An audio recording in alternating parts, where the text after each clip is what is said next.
yangi SEO mutaxassisi qattiq ish topsa bo'ladi? Hop, bir nechta sanab o'taman. Albatta shu etaplar qiladigan bo'lsa, ish topa oladi. Birinchisi, tashqaridan qarash kerak. Qaysi hududda yashaydi? Masalan, Farg'onada yashaydigan bo'lsa, tashqarida yuradigan bo'lsa ham bannerlar bor, reklamalar bor, har xil. Instagram ko'rgan paytda o'z katta ehtimol bilan yurmayotgan bo'lishi mumkin. Primena 1 oy, 2 oy yurtmaydi, demak katta ehtimol bilan SEO mutaxassisi yo'q. Ikkinchisi, Telegram kanallar, vakansiya kanallar bo'lishi mumkin. Aytdi ham kimlar ko'proq e'lon beradi? Katta ehtimol bilan tadbirkorlar, ish beruvchilar e'lon berishadi, ma'lumotlar ishlatib olsa bo'ladi.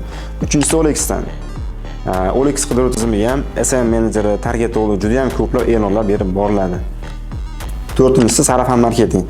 Eng zo'r tarafi sarafan marketing. Bu sarafan marketing tanishishlar orqali eng qimmat mijozlar olganmiz. Tadbirkor bilan suhbatlashish kunimizgacha ham o'zi biz tanishlarimiz bizni xizmatimizni sotib qo'yadi. Keyingisi shaxsiy brend. Agar o'zingiz ijtimoiy tarmoqlarda portfoliongizni rivojlantirib boradigan bo'lsangiz, vakansiya kanallarida o'zingizni xizmatingizni reklama qilish orqali ham ish topishingiz mumkin.